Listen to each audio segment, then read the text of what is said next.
আমাদের মধ্যে একটা ধারণা আছে, মনে হয় আমি এই পৃথিবীর সবচেয়ে অসুখী মানুষ।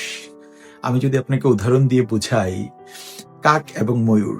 কাক সবসময় মনে করে যে সে সবচেয়ে কুৎসিত এবং অসুন্দর। বাট ময়ূরের লাইফটা কত সুন্দর, সে সবচেয়ে সুন্দর, মানুষ তার নাচ দেখার জন্য অপেক্ষা করে।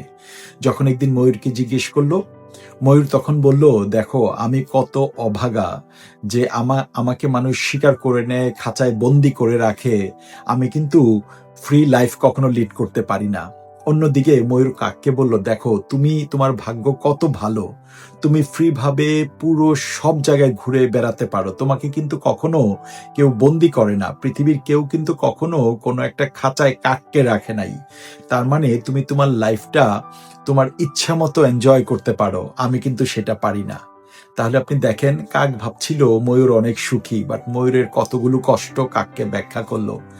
ঠিক তেমনি ভাবে আবার কাক ভাবছিল সেও সুখী, কিন্তু ময়ূর কিন্তু তাকে বুঝিয়ে দিল যে না, তুমি যে ফ্রি ভাবে বাস করতে পারো, যেটা ময়ূর হিসাবে আমি পারি না, তার মানে তুমি আমার চেয়ে সুখী। এটার মেইন জিনিসটা হচ্ছে কি জানেন, আমরা সবাই ভাবি যে অন্য কেউ হয়তো সুখী। পৃথিবীতে আসলে কেউই পরিপূর্ণভাবে সুখী না। সৃষ্টিকর্তা সবসময় প্রত্যেকটা মানুষকে কোনো না কোনো এক জায়গায় অপূর্ণতা দিয়ে রাখেন, যেন আমরা কন্টিনিউয়াস উনার কাছে ব্যাক করি।